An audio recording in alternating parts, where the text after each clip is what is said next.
भारतीय इतिहास में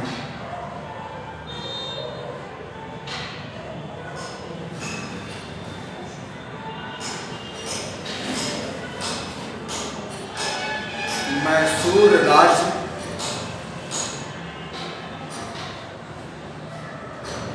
हैदर अली मैसूर राज्य हैदर अली और टीपू सुल्तान का विशिष्ट स्थान है।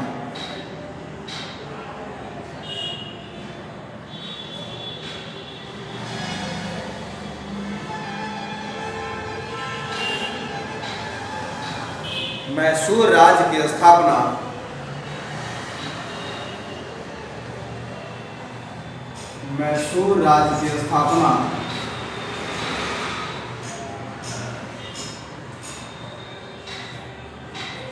विजयनगर साम्राज्य के अवशेष पर हुआ था। साम्राज्य के अवशेष पर हुआ था।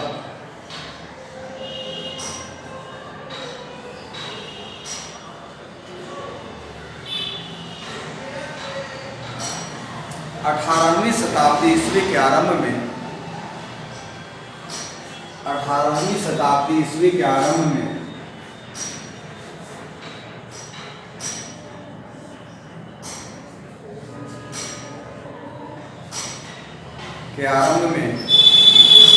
मैसूर राज्य के राजा के रूप में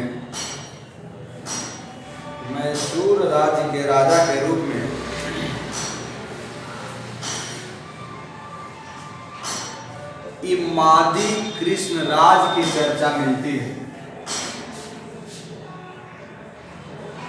इमादी कृष्णराज की चर्चा मिलती है। इमादी कृष्णराज की चर्चा मिलती है।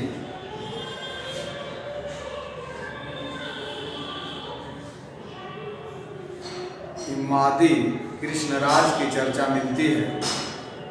उनके मंत्री के रूप में देवराज तथा नंजराज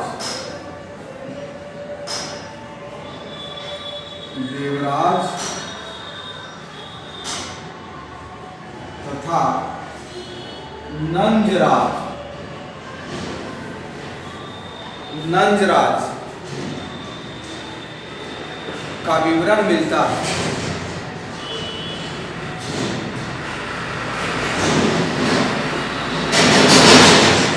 जिन्होंने शासन की समस्त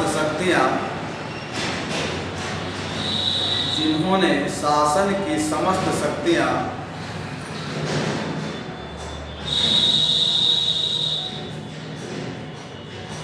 अपने हाथों में केंद्रित कर लिया था।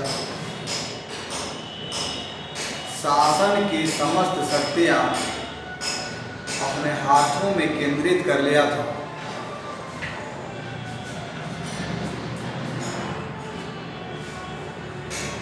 इसी समय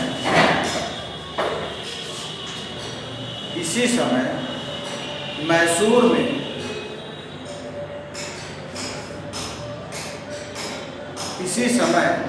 में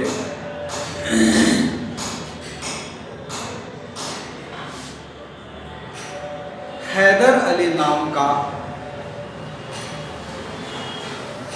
एक महान शक्ति का उदय हुआ। एक महान शक्ति का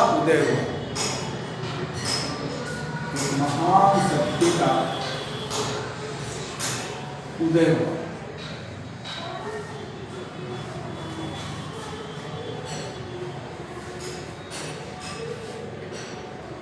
हैदर अली प्रारंभ में एक समान सैनिक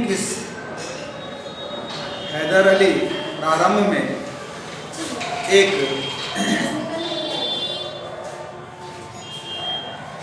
समान सैनिक की हैसियत से भर्ती हुआ था।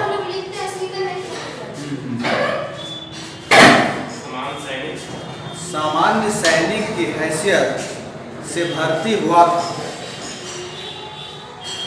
सामान्य सैनिक की हैसियत से भर्ती हुआ था।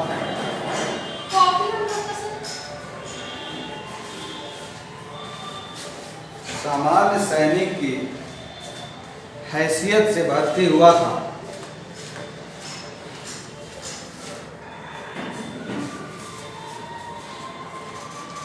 वह डिंडीगुल में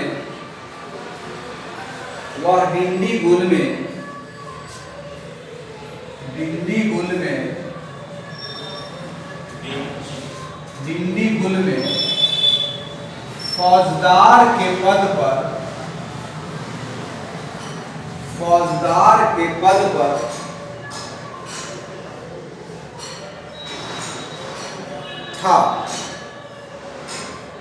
पर था।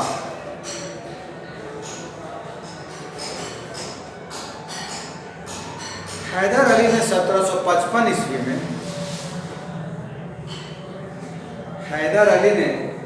1755 ईस्वी में फ्रांसीसियों की सहायता से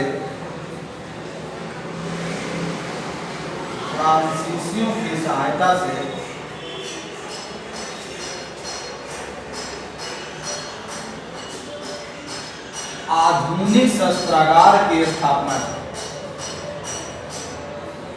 आधुनिक शस्त्रागार की स्थापना की।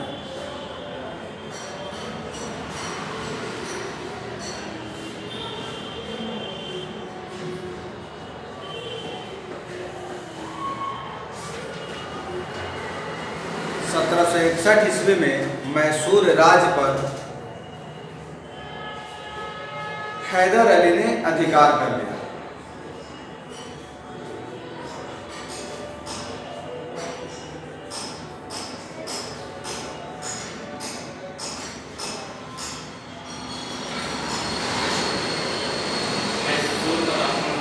मैसूर राज्य पर हैदर अली ने अधिकार कर लिया।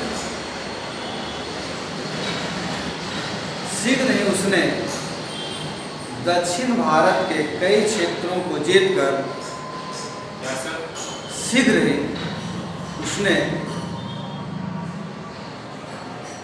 दक्षिण भारत के कई क्षेत्रों को जीतकर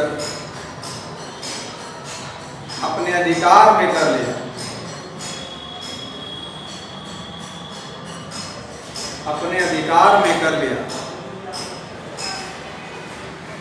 फलतः हैदर अली की शक्ति काफी बढ़ गई।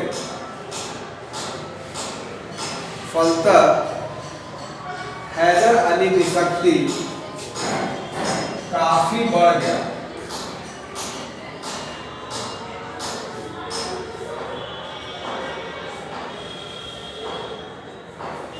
हैदर अली की शक्ति काफी बढ़ गया।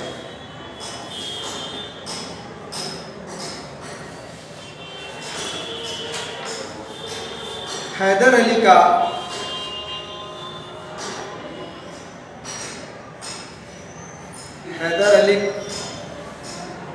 के बढ़ रहे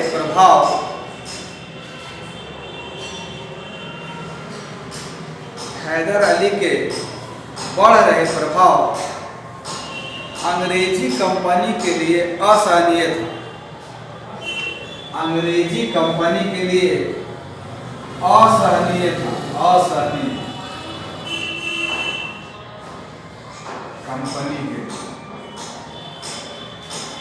असहनीय था। अतः अंग्रेजी कंपनी ने हैदर अली का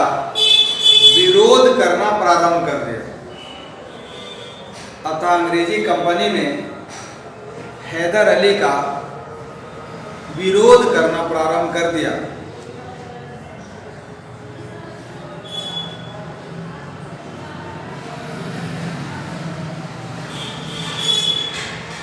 इसी क्रम में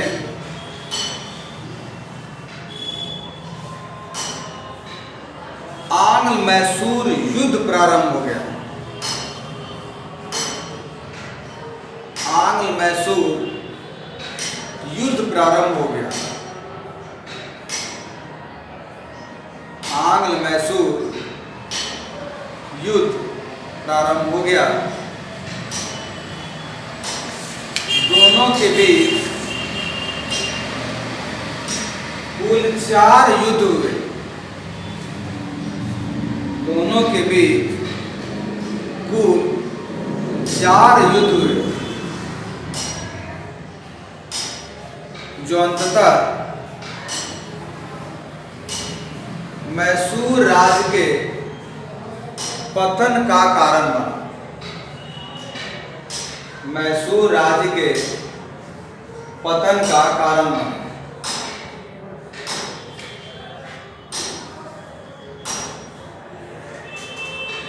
अब इधर देखिए,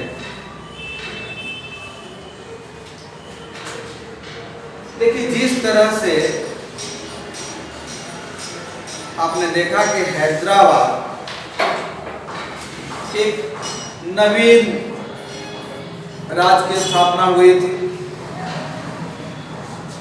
अब एक दूसरा राज्य मैसूर है, ठीक है। मैसूर वास्तव में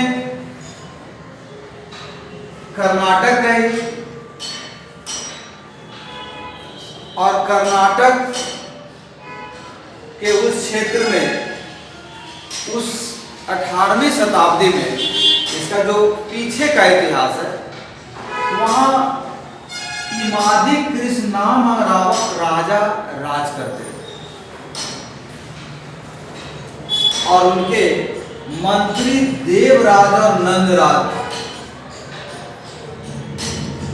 लेकिन समस्या यह थी कि ये जो इमादी कृष्ण राज थे, इनकी सारी शक्ति को मंत्री देवराज और नंदराज ही प्रयोग करते थे, क्योंकि सारी शक्ति अपने हाथों में ले लिया। इसका वजह यह था कि इमादी कृष्णराज उतना सक्षम या योग्य नहीं, परंतु एक वंशज से चला आ रहा था, इसलिए इमादी कृष्णराज एक सम्मानित पद के रूप में राजा। यही वह स्थिति है जब एक नए भावी शासक हैदर अली का जन्म होता है। हैदर अली सबसे पहले नौकरी लेता है डिंडी कुल में फौजदार के पद पर। एक छोटा मोटा सिपाही जैसा हो गया, लेकिन अपनी विलक्षण प्रतिभा, अपनी अदम्य साहस और अपनी योग्य कूटनीति और रणनीति के जरिए वो बहुत आगे बढ़ा। सबसे पहले उसने 1755 ईस्वी में फ्रांसीसी की सहायता से आधुनिक शस्त्रागार है ना, और इन सब करने के पहले हैदर अली ने क्या किया कि राजा इमादी कृष्णराज को ही रिप्लेस करके अब खुद ही शासक बने। और जब वो शासक बन गया तो ये कहां बन रहा है? यहां बन रहा है, इस कर्नाटक एरिया। अब यहाँ पे जो दक्षिण भारत में अंग्रेजों की शक्ति बढ़ रही थी, आंग्ल फ्रांसीसी वगैरह जो युद्ध हुआ है, वो यही समय है, 1761 का समय। अब उन अंग्रेज अपने सामने मैसूर में बढ़ रही शक्ति को देखना नहीं चाह रहे, तो दोनों में प्रतिस्पर्धा प्रारंभ हो गया। कंपनी को ये बात है ना आसानी हो गई और दोनों में प्रतिस्पर्धा प्रारंभ हो गया। और इस प्रतिस्पर्धा के क्रम में दोनों में 4 युद्ध हुए। हालांकि सभी युद्ध हैदर अली नहीं लड़ पाए। हैदर अली की मृत्यु हो गई बीच में ही, और बाद में फिर टीपू सुल्तान लड़े, लेकिन प्रारंभ हैदर अली से हुआ। तो दोनों के प्रतिस्पर्धा में जो 4 युद्ध हुआ, और उसमें हम लोग देखेंगे अब पहला लिखिए, प्रथम आंग्ल मैसूर युद्ध। प्रथम आंग्ल मैसूर युद्ध।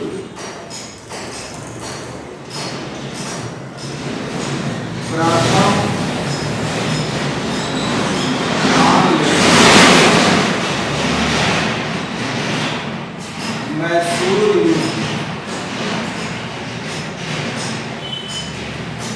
1767 ईस्वी से 1769, 1767 से 69।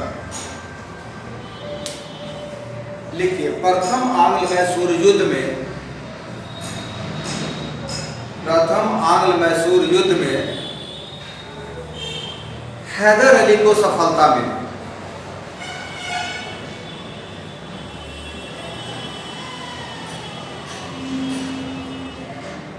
उसने अंग्रेजी कंपनी को पूरी तरह पराजित कर दिया। उसने अंग्रेजी कंपनी को पूरी तरह पराजित कर दिया। अंततः दोनों के बीच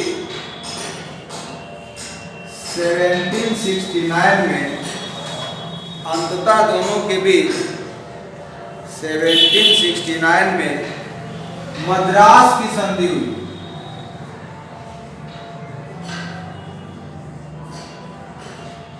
मद्रास की संधि हुई,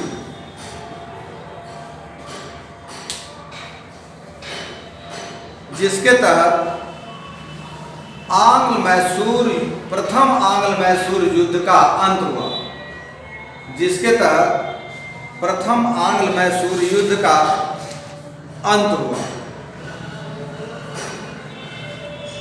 प्रथम आंग्ल मैसूर युद्ध का अंत हुआ।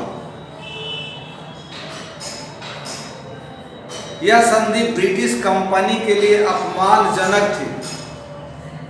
यह संधि ब्रिटिश कंपनी के लिए अपमानजनक थी।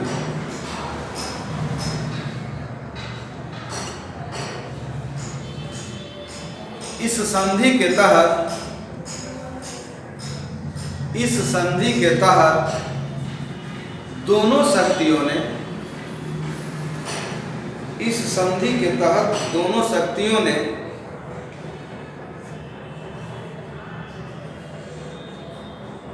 एक दूसरे के जीते हुए प्रदेश को वापस लौटा दिया।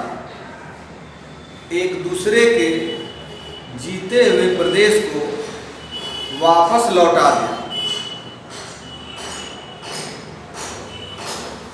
हैदर अली ने केवल करूर का क्षेत्र नहीं लौटाया,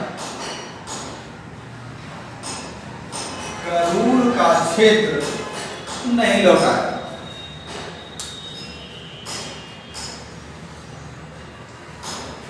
क्या सर? करूर का क्षेत्र नहीं लौटाया।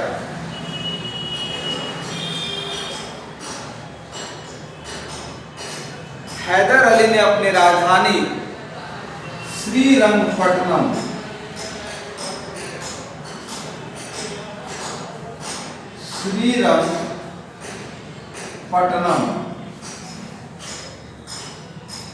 में स्थापित की।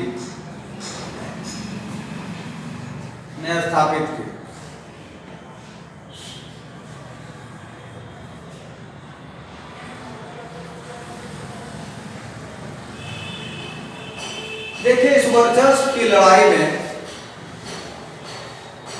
अंग्रेज दक्षिण भारत में किसी और शक्ति को देखना नहीं चाहता, लेकिन हैदर अली की बढ़ रही शक्ति से अंग्रेज चिंतित भी थे और ईर्ष्या भी कर रहे थे।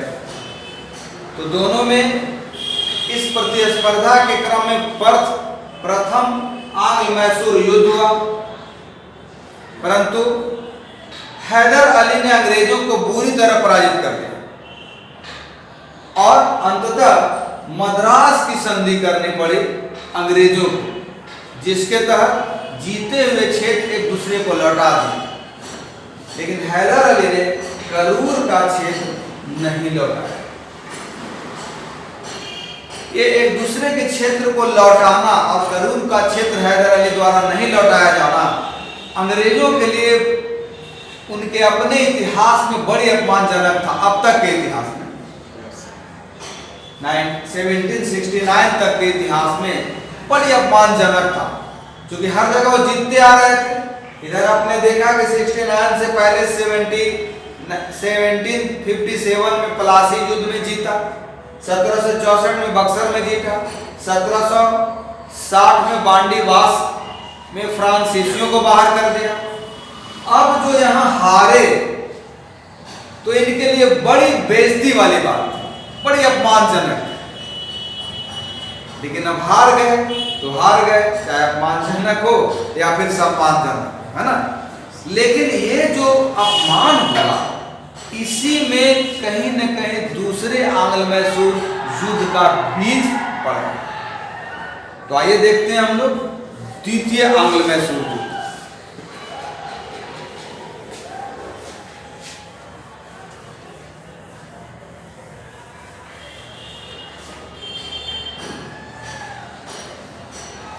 द्वितीय आंग्ल मैसूर युद्ध, या इसको दूसरा भी लिख सकते हैं, दूसरा आंग्ल मैसूर युद्ध, है ना। 1780 से 84, 1780 से 84 लगता है इसमें ये।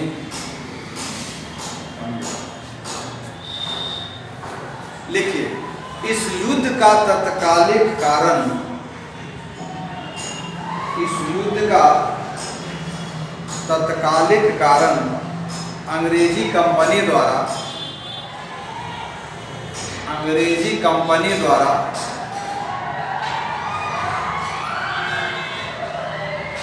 फ्रांसीसी उपनिवेश माही, अंग्रेजी कंपनी द्वारा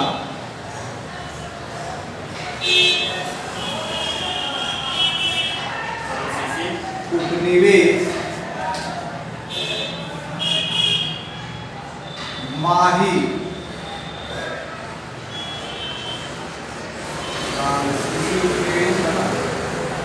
माही कहाँ था? कर्नाटक में।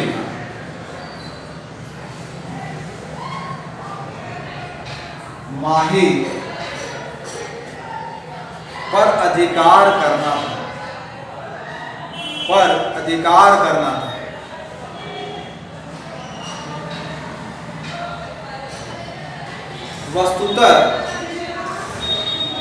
वस्तुतः हैदर अली और फ्रांसीसी, हैदर अली और फ्रांसीसी के बीच दोस्ती थी।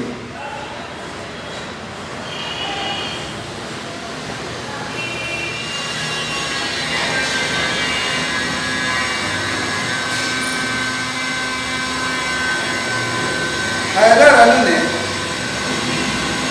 इसका विरोध किया। हैदर अली ने इसका विरोध किया।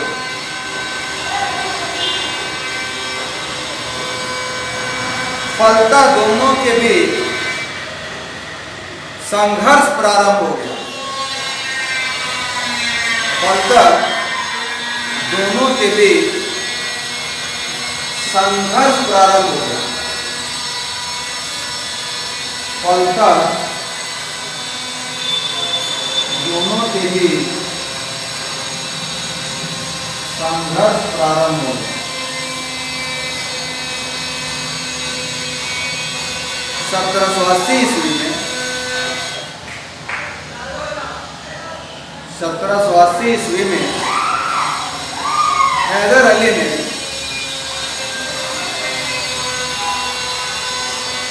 1780 ईस्वी में हैदर अली ने कर्नाटक पर आक्रमण कर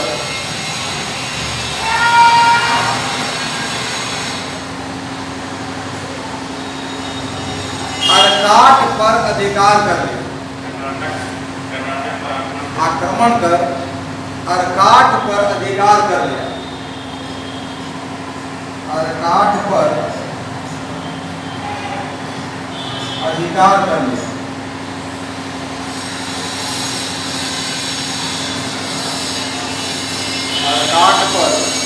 स्वीकार कर लिया, जो अंग्रेजी कंपनी के अधीन था।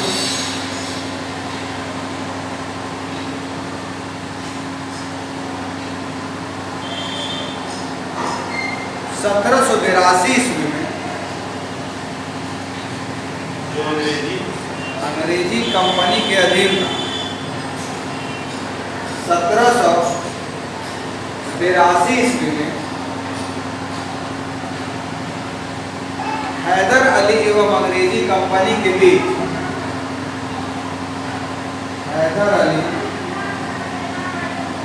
अंग्रेजी कंपनी के बीच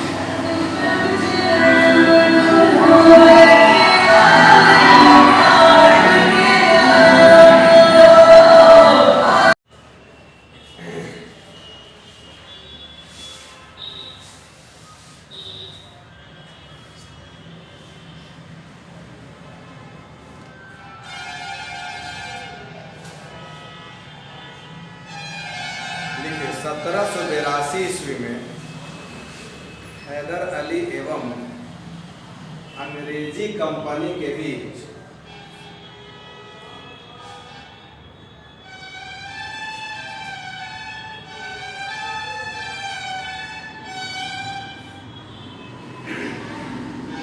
पोर्टो नोवा का युद्ध हुआ।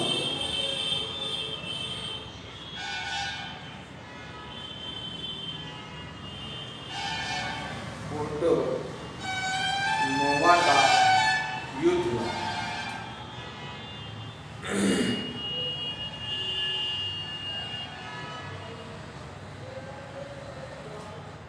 जिसमें हैदर अली की पराजय हुई, जिसमें हैदर अली की पराजय हुई।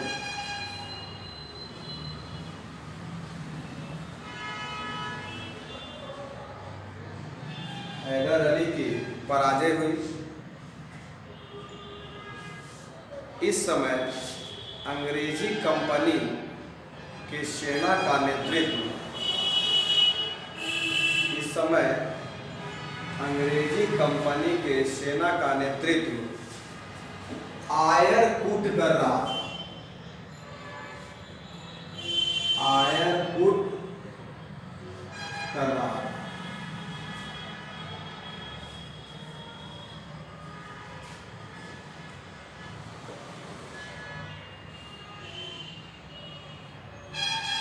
सत्रह सौ बिरासी ईस्वी में जिस समय 1782 ईस्वी में जिस समय युद्ध चल रहा था, 1782 ईस्वी में जिस समय युद्ध चल रहा था, इसी दौरान हैदर अली का निधन हो गया। इसी दौरान हैदर अली का निधन हो गया।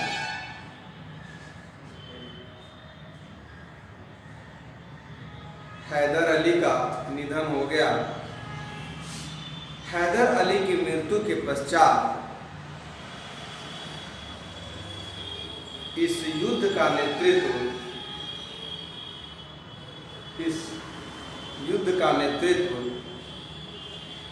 टीपू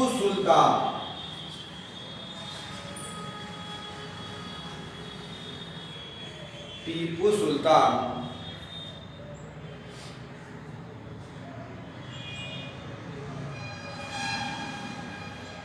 ने संभाला।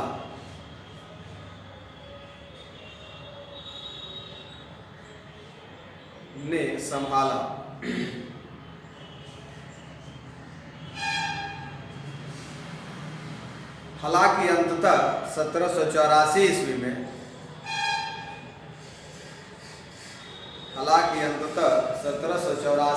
में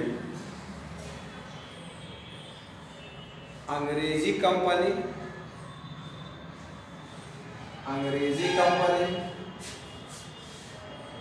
तथा टीपू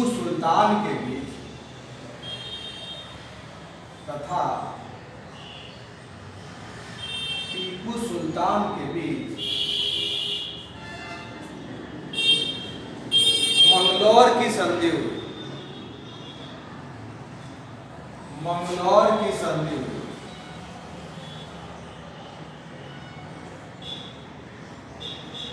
मंगलौर की संधि हुई, मंगलौर की संधि हुई। इसके तहत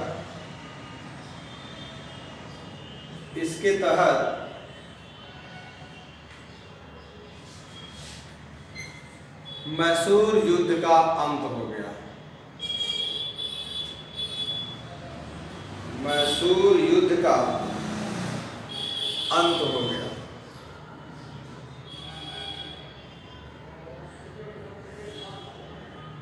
और यह एक अनिर्णायक युद्ध साबित हुआ, और यह एक अनिर्णायक युद्ध साबित हुआ।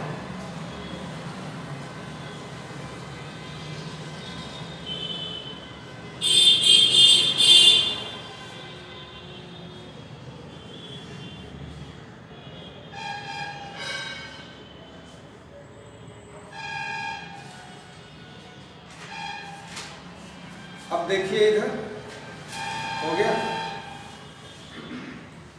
देखिए बहुत मतलब तत्कालिक कारण जो है द्वितीय आंग्ल मैसूर युद्ध का, वो यह है कि माही कहाँ है, कर्नाटक में ही एक स्थान है। इस पर फ्रांसीसियों का अधिकार था।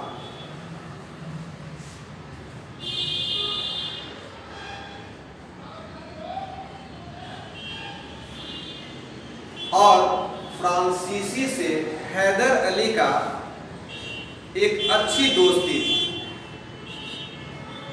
दूसरी ओर जो अंग्रेज शक्ति है, यूरोपियन शक्ति में दूसरा सशक्त शक्ति अंग्रेज है। अंग्रेज ने माही पर आक्रमण करके और अपने अधीन कर दिया। तो यहां पर दो बातें हैं। एक तो माही के शासक जो अभी फ्रांसीसी शासन कर रहे थे वहां पर, या फ्रांसीसियों के अधीन था, वो हैदर अली के मित्र हैं। दूसरा, माही स्वयं कर्नाटक राज्य में भी है। तो मेरे ही राज्य में, जो हैदर अली के राज्य में, हैदर अली ने सोचा कि मेरे ही राज्य में, मेरे ही दोस्त पर और मेरे ही एक स्थान पर अंग्रेजों के द्वारा किया गया यह कार्य असहनीय था।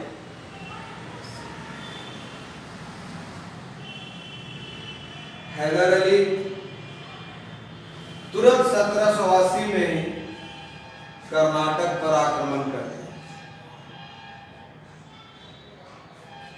और आर्काड जो उस समय अंग्रेजों की बहुत महत्वपूर्ण स्थल हुआ करता था, राजधानी जैसा था, इस पर अधिकार कर लिया।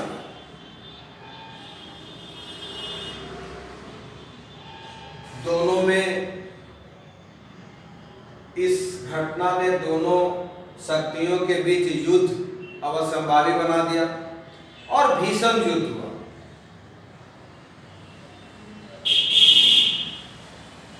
इस घटना को पोर्टो नोवा का युद्ध कहते हैं। 1782 ईस्वी में यह युद्ध हुआ,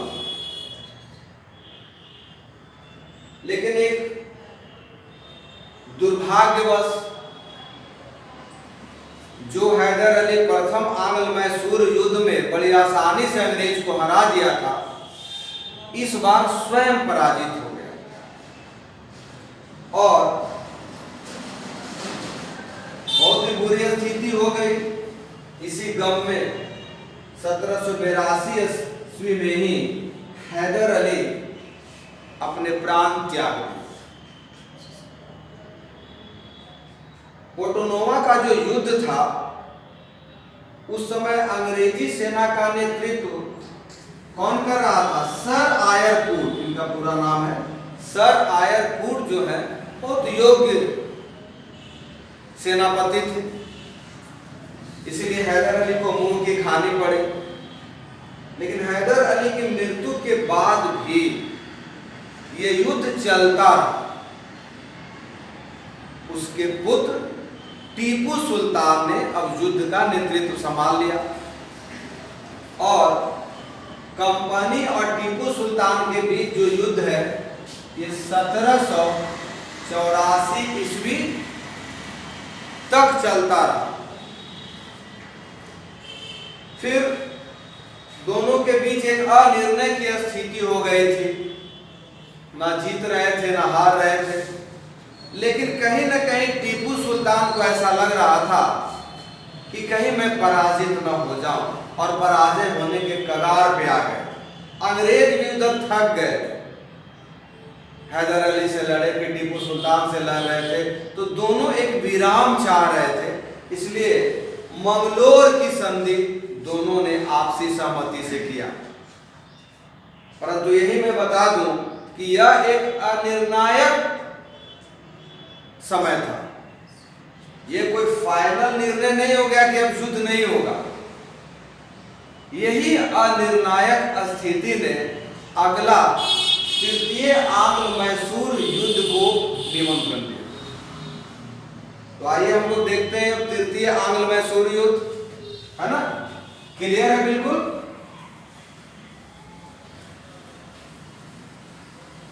कुछ चीजें जो मैं बोर्ड पर लिखता हूं वो सब समझिए कि याद करना है। वो सब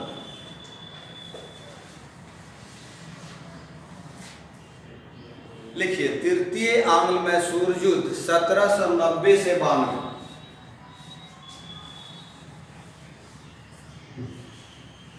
तृतीय आंग्ल मैसूर युद्ध 1790 से 92।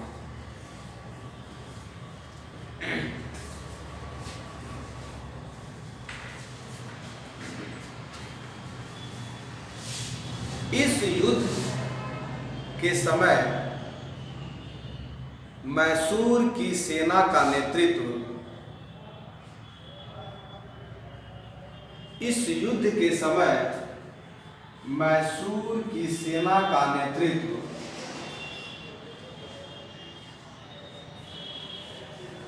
टीपू सुल्तान ने संभाला।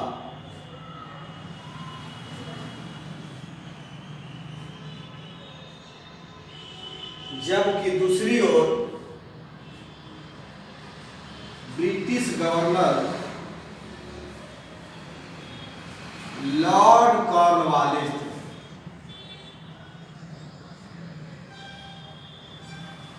जबकि दूसरी ओर ब्रिटिश गवर्नर लॉर्ड कॉर्नवालिस थे।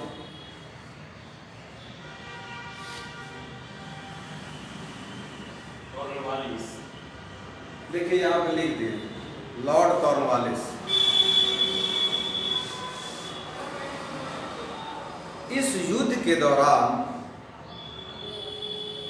टीपू सुल्तान को कई जगह पर पराजय का सामना करना पड़ा।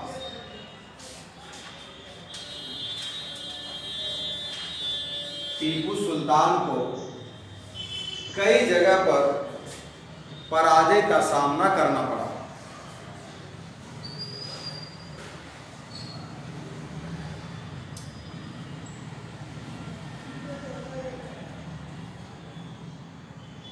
अंततः 1792 ईस्वी में अंततः 1792 ईस्वी में टीपू सुल्तान ने अंग्रेजी कंपनी के साथ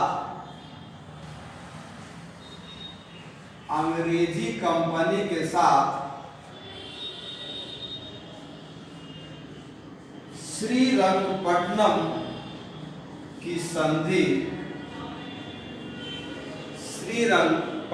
की संधि कर ली। श्रीरंगपट्टनम की संधि कर ली।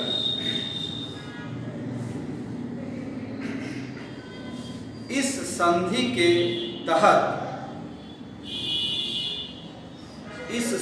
के तहत टीपू सुल्तान ने अपने साम्राज्य का आधा हिस्सा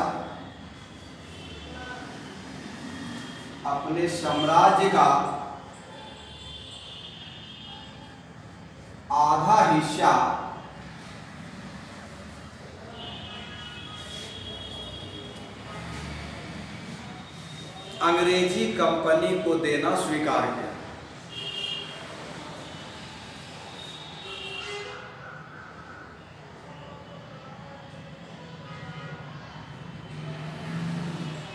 टीपू ने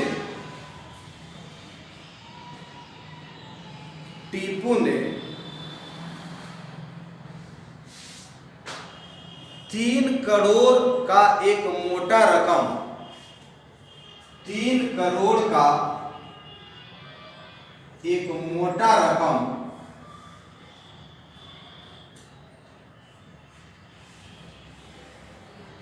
हर्जाना के रूप में देना स्वीकार किया।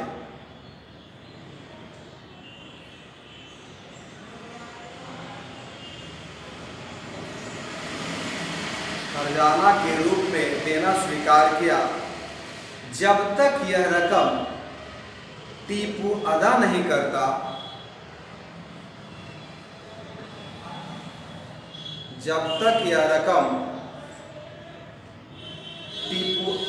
करता, तब तक के लिए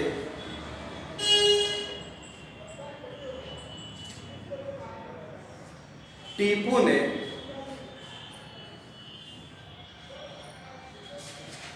अपने 2 पुत्र को बंधक के तौर पर अंग्रेजी कंपनी को दे दिया।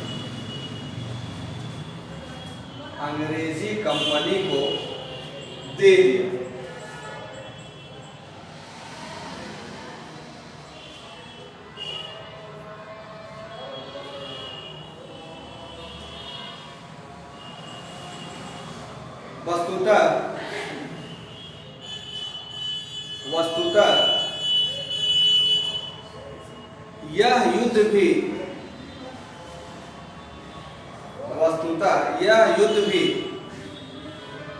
अनिर्णायक साबित हुआ।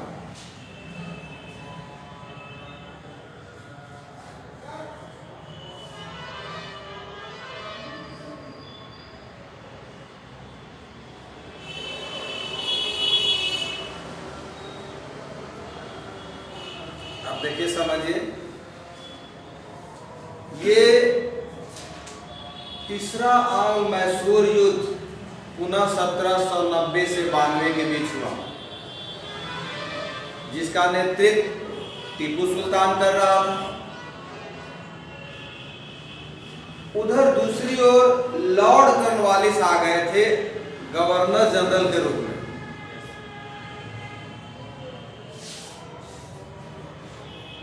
दोनों के बीच युद्ध प्रारंभ हुआ, अंग्रेजी कंपनी और टीपू सुल्तान के बीच।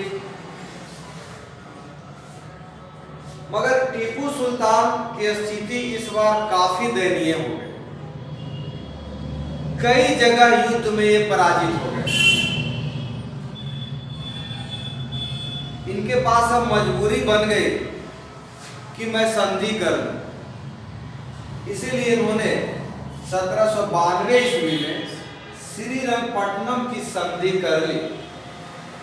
परंतु इस संधि के तहत इन्हें बहुत बड़ा खामियाजा भुगतना पड़ा, क्योंकि लगातार पराजित हुए थे, अंग्रेज हावी हो गए थे। तो अंग्रेजों ने जमकर इसका नाजायज फायदा उठाया और साम्राज्य का आधा हिस्सा ले लिया। साथ ही 3 करोड़ रुपया जो युद्ध में अंग्रेजों का खर्च हुआ था, युद्ध हर्जाना उसे कहते हैं। उनका मानना था कि आपके कारण ही मुझे युद्ध लड़ना पड़ा, और लड़ना पड़ा तो मुझे 3 करोड़ खर्च हो गए, तो देगा कौन? पराजित व्यक्ति देगा। तो 3 करोड़ रुपया टीपू सुल्तान को देना था। लेकिन अभी तो टीपू सुल्तान के पास 3 करोड़ है नहीं। इसके लिए उन्होंने 2 पुत्र, अंग्रेजों ने 2 पुत्र को बंधक बना लिया अपने पास कि ठीक है, जब 3 करोड़ आपके पास हो जाए तो फिर चले आए। तो अगर आप घटनाक्रम को समग्रता में देखें तो वस्तुतः इधर तो अंग्रेज थोड़ा बहुत संतुष्ट हुए हैं, लेकिन टीपू सुल्तान तो पूरी तरह असंतुष्ट है। तो असंतुष्टों के बीच युद्ध की संभावना एक बार फिर बनी रहती है ना। या तो एक को समाप्त कर दीजिए, क्योंकि जब तक संधि होता रहेगा तब तक ये युद्ध भी होता ही रहेगा। अगर एक की समाप्त हो जाएंगे, जब टीपू सुल्तान, अब ब्रिटिश साम्राज्य में इनका मिल जाएगा पूरा, अभी तो आधा हिस्सा चला ही गया, तो युद्ध समाप्त हो जाएगा। लेकिन ये संधि अर्थात एक विराम की स्थिति थी, और अगले युद्ध का आमंत्रण भी पहले इसे दे रखा है कि मतलब होगा।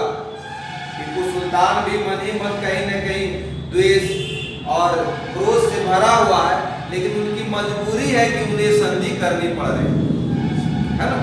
तो अब देखिए, इसी पृष्ठभूमि में अगला चतुर्थ आंग्ल मैसूर युद्ध भी होगा। अब लिखिए, चतुर्थ आंग्ल मैसूर युद्ध।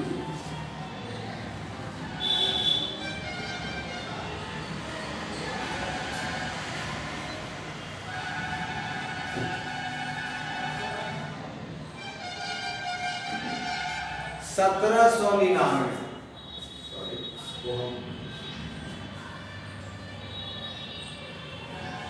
1799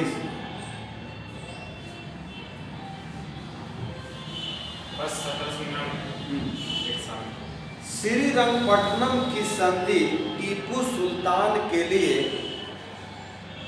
श्रीरंगपट्टनम की संधि टीपू सुल्तान के लिए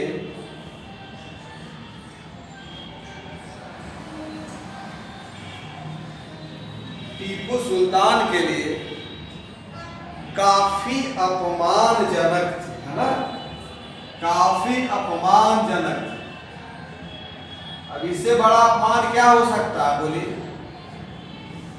आधा राज्य भी ले लिया और ऊपर से 2 पुत्र भी बंधक बन गए, तो काफी अपमानजनक थी। फलतः टीपू सुल्तान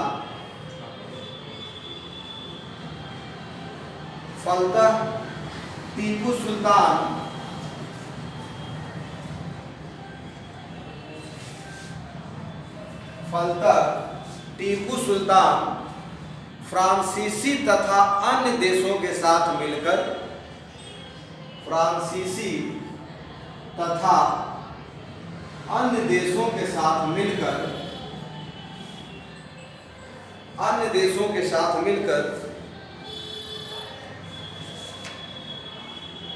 अंग्रेजी कंपनी के खिलाफ षड्यंत्र करना आरंभ कर दिया। षड्यंत्र करना आरंभ कर दिया। षड्यंत्र करना आरंभ कर दिया।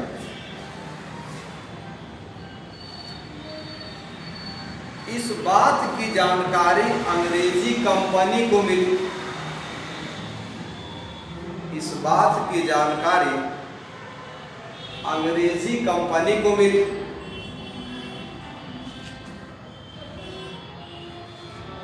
इस बात की जानकारी अंग्रेजी कंपनी को मिली।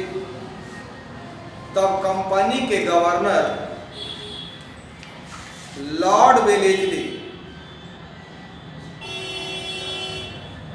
तब कंपनी के governor Lord Wellesley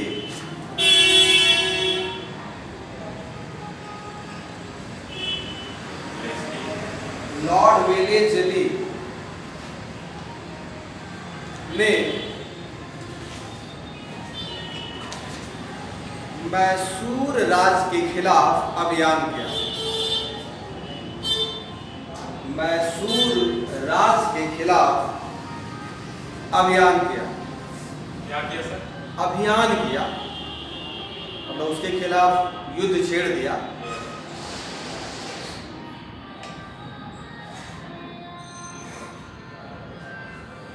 Tipu Sultan company के सेना के खिलाफ टीपू सुल्तान कंपनी के सेना के खिलाफ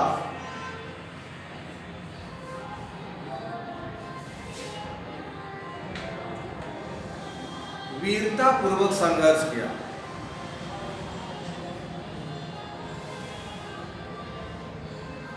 वीरता पूर्वक संघर्ष किया, परंतु 1799 ईस्वी में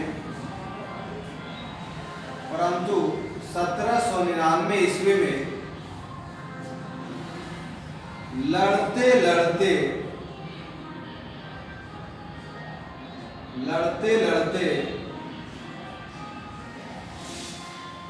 मृत्यु को प्राप्त हो गया।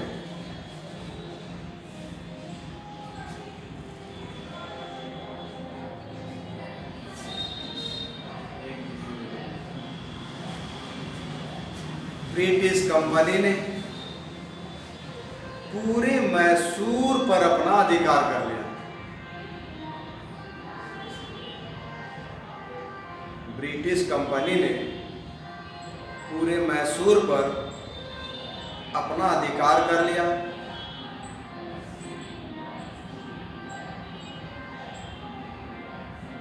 मैसूर पर अधिकार कर लिया।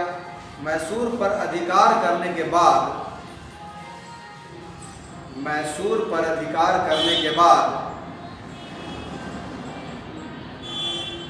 अंग्रेजी कंपनी ने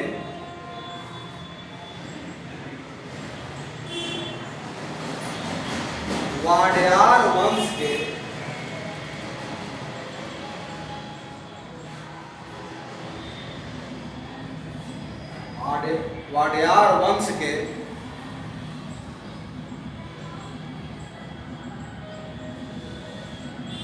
कृष्णराज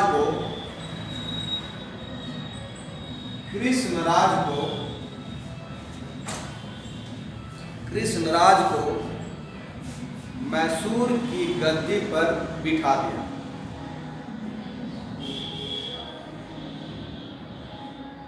मैसूर की गद्दी पर बिठा दिया और उसके साथ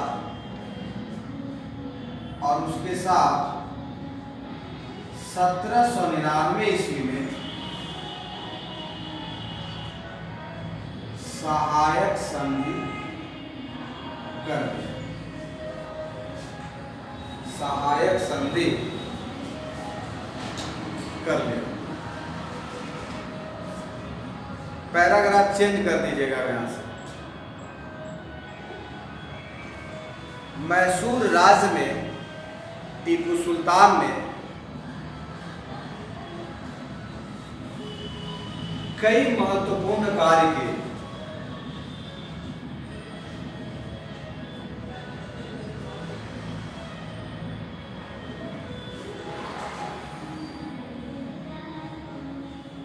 टीपू सुल्तान ने ही कहा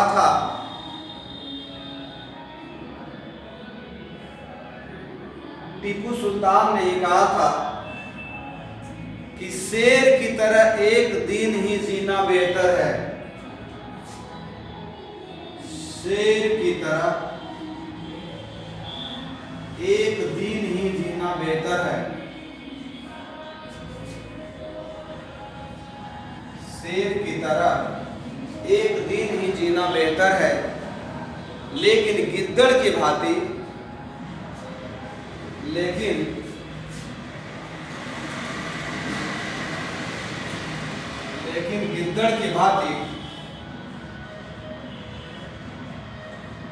लंबी जिंदगी बेकार है।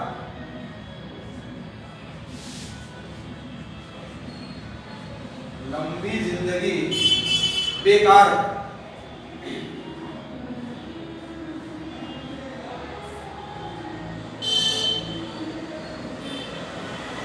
लंबी जिंदगी या जीना भी कर सकते हैं, लंबी जिंदगी जीना बेकार है।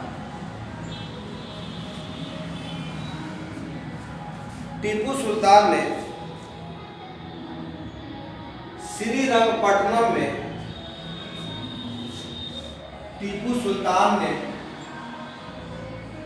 श्रीरंगपट्टनम में स्वतंत्रता का वृक्ष लगाया।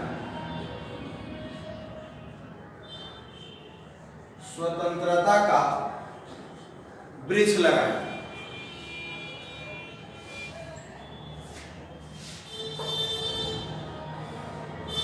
फ्रांसीसी जैकोबियन क्लब का सदस्य बना। जैकोबियन क्लब, फ्रांसीसी जैकोबियन क्लब का सदस्य बना। फ्रांसीसी जैकोबियन क्लब का सदस्य बना तथा खुद को नागरिक टीपू करता तथा खुद को नागरिक टीपू करता। नागरिक टीपू करता।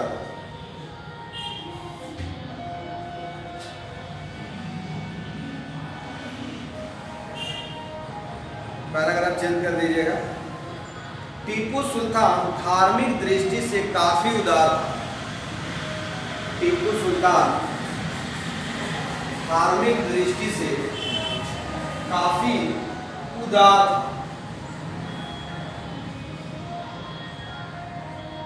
धार्मिक दृष्टि से काफी उदार था।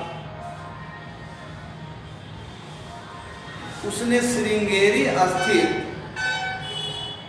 मंदिर को काफी अनुदान दिया। उसने श्रृंगेरी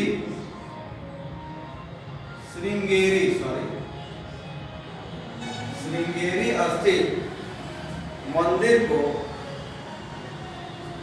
काफी अनुदान दिया।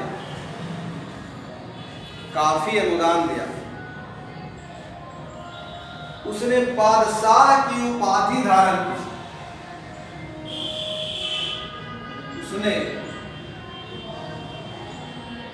बादशाह की उपाधि धारण की। बादशाह की उपाधि धारण की। अपने नाम का सिक्का चलाया। अपने नाम का सिक्का चलाया।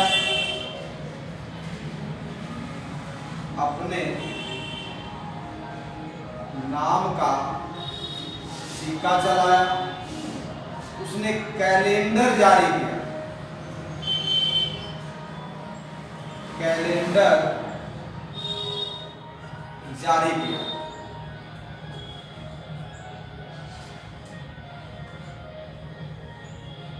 टीपू को पुस्तकों से काफी प्रेम था। टीपू को पुस्तकों से काफी प्रेम था। इसलिए उसने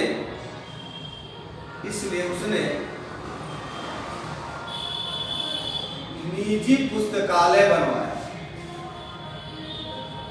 इसलिए उसने निजी पुस्तकालय बनवाया जिसमें ज्ञान विज्ञान गणित जिसमें ज्ञान विज्ञान गणित इतिहास सैन्य विद्या से संबंधित पुस्तकों का संग्रह करवाया। पुस्तकों का संग्रह करवाया।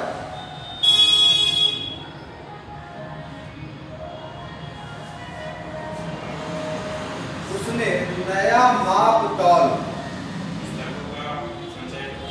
संग्रह करवाया। संग्रह उसने एक नया माप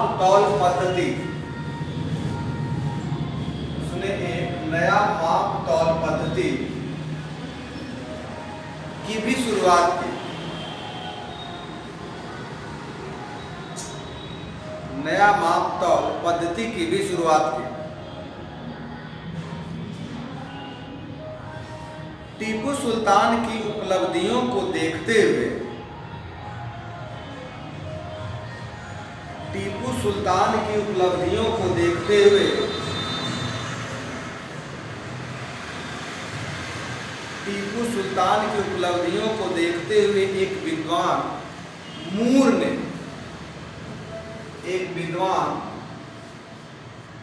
ने टिप्पणी किया कि विद्वान मूर नाम है, यहाँ पर लिखे। मूर ने टिप्पणी किया कि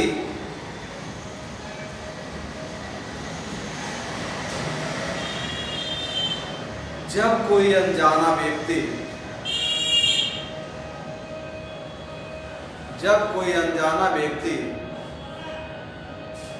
टीपू सुल्तान के क्षेत्र से गुजर रहा होता था,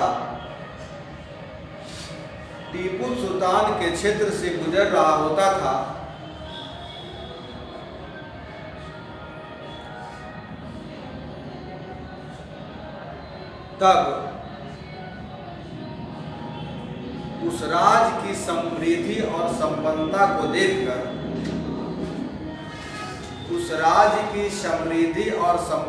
को देखकर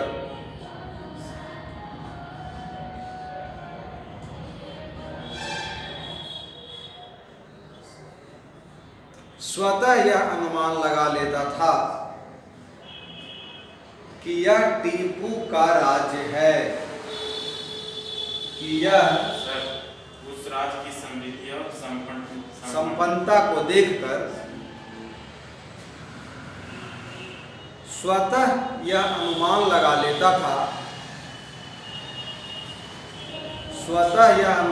लेता था कि यह टीपू का राज्य है,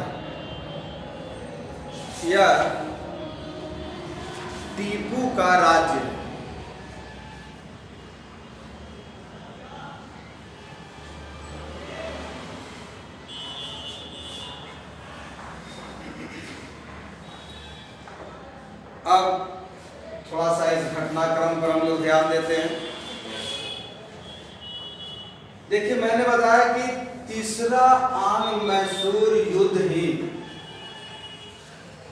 यह संकेत दे रहा था कि चतुर्थ आंग्ल मैसूर युद्ध भी होना अवश्यंभावी है, क्योंकि जहां असंतोष है वहां युद्ध भी तत्कालीन समय में आवश्यक है।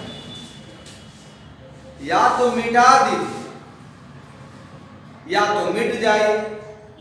जहां दोनों के बीच असंतोष है वहां फिर युद्ध का बीज भी है, जो कालांतर में आगे चलकर होगा, ऐसा निश्चित है। तो चतुर्थ आंग्ल मैसूर युद्ध 1799 का यह घटनाक्रम है। हुआ यूं कि इस श्रीरंगपट्टनम की अपमानजनक संधि से टीपू सुल्तान ऑलरेडी विचलित था और वो चाह रहा था कि इस अंग्रेज से मैं कैसे लोहा लूं। इसी उद्देश्य से उसने, ये फ्रांसीसी तो उनके मित्र खानदान के ही रहे थे, हैदर अली के भी थे, फ्रांसीसियों से मिले, अन्य देशों से भी संपर्क किया और एक षड्यंत्र करने लगे कि किसी तरह अंग्रेजों को मैं पीठ दे सकूं। लेकिन आप जानते हैं कि अंग्रेज बड़े सतर्क थे और वो हमेशा सतर्क ही रहते थे, तभी वो इतने बड़े भारत पर शासन कर पाए। भारत तो कम है, वो तो फिर दुनिया पर शासन किए थे। लेकिन अभी हम लोग भारत की बात करते हैं कि कम से कम इतना तो तय था कि इतने सारे राजाओं के बीच मराठे हैं, अवध में लोग हैं, नवाब लोग हैं, उधर पंजाब में सिख हैं, बंगाल में नवाब हैं, इधर हैदर अली मैसूर कर्नाटक में है, सॉरी मैसूर में है। बट चारों तरफ विजय उसने हासिल किया था। इसका वजह था कि वो बहुत अलर्ट रहता था प्रत्येक घटनाक्रम पर। जैसे ही देखा कि ये षड्यंत्र करना टीपू प्रारंभ कर दिया है, तो लॉर्ड वेलेस्ली उस समय आ गए थे। लॉर्ड वेलेस्ली के कान खड़ा हो गए और उन्होंने देर नहीं किया, तुरंत अभियान किया कि इससे पहले कि ये षड्यंत्र वृक्ष बन जाए, अभी तो छोटा है, जिसे गिराना मुश्किल हो जाएगा, अभी शुरुआत में ही इस षड्यंत्र को ध्वस्त कर दिया है। गए और सीधे युद्ध का अभियान कर दिया। दूसरी ओर मैं बताऊं कि बेचारे टीपू सुल्तान युद्ध के लिए तैयार भी नहीं था और उसे लड़ना पड़ा, और लड़ते लड़ते उनकी मृत्यु 1799 में ही हो गई। इस संदर्भ में ऐसा कहा जाता है कि टीपू सुल्तान अपने कमजोरी के वजह से नहीं, अपने ही लोगों के षड्यंत्र के कारण मारे गए। ऐसा कहानी है कि टीपू सुल्तान जब युद्ध स्थल से भागे, उनके पास सेना नहीं रह गई थी, लगातार पराजय का शिकार होकर वो जब भागे तो इनके कुछ अपने लोग मिल गए थे अंग्रेजों से, और जब ये आते हैं अपने ही गेट पर दरवाजा खटखटा रहे हैं और दरवाजा खुल नहीं रहा, खोला ही नहीं। तब तक अंग्रेज आ गए और अपने ही गेट पर इन्हें छत बिछत कर दिया। तो अक्सर हाँ होता है, हमारे देश का जो इतिहास गुलामी का रहा है वो सदैव यही रहा है कि आपका कोई न कोई अपना आदमी षड्यंत्र में शामिल हो जाता है और वो पतन का कारण बनता है।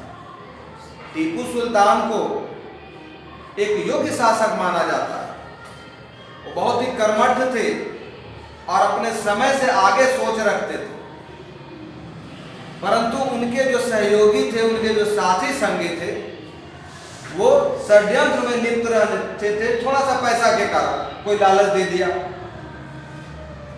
इनके योग्यता का जो प्रमाण है, स्वतंत्रता का वृक्ष लगवाया, जैकोबियन क्लब का सदस्य बना। उस समय जैकोबियन क्लब का सदस्य बनना मतलब एक आधुनिकतम व्यक्ति का पर्याय होता था। फ्रांस में जैकोबियन क्लब था, फिर वो अपने आप को नागरिक टीपू कहता था, कभी ये नहीं कहता था कि मैं शासक टीपू हूं, मैं भी नागरिक। बहुत उदार धार्मिक उसका प्रवृत्ति था। उसने श्रृंगेरी मंदिर को भी अच्छा खासा अनुदान दिया था।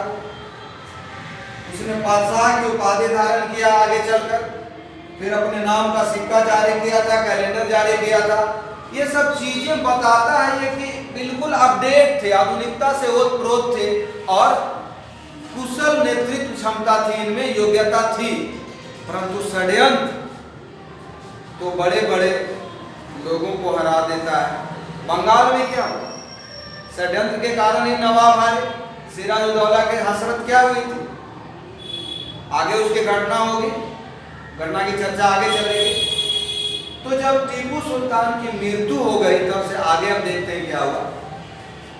जो प्रारंभ में कृष्णराज चिक्का से हैदर अली लिए थे शासन को, याद है ना, टीपू सुल्तान के पिता और उनके मंत्री जो कृष्ण चिक्का राज के मंत्री नंदराज है ना थे, उनसे जो सत्ता हस्तगत की थी, तो उन्हीं के वंश का एक व्यक्ति, ये कृष्णराज भी बचे हुए थे। इस समय भी एक संजोग की बात है कि वो भी कृष्णराज चिक्का थे, और अभी भी ये कृष्णराज जी हैं जिनको कि लाकर अंग्रेज गद्दी पर बैठा दिया।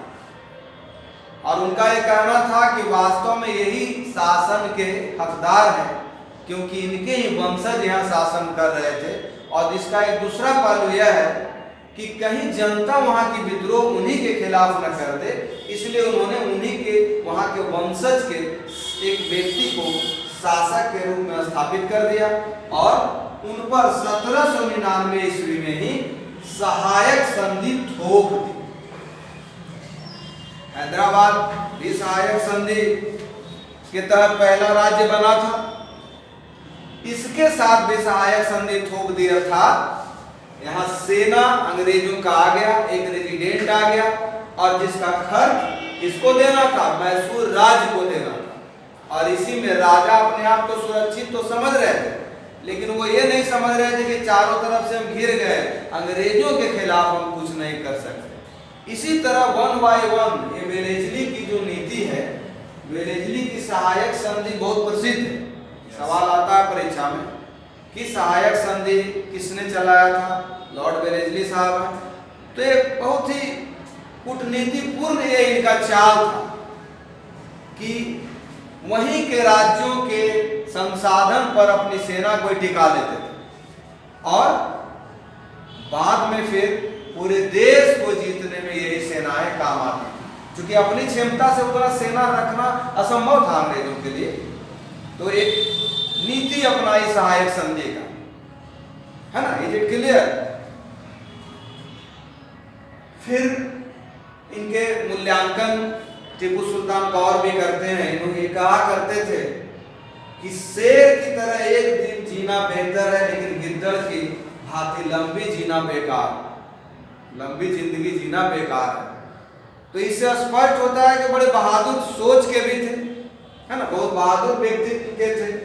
उन्होंने पुस्तकालय का भी निर्माण करवाया था, नया मापतौल पद्धति भी लाए थे और इनके राज्य में इतनी समृद्धि थी कि मूर ने कहा है कि अगर कोई अनजान व्यक्ति भी इनके राज्य से गुजरता तो उनकी संपन्नता को देखकर कह देता कि अरे ये लगता है कि टीपू सुल्तान का राज्य है।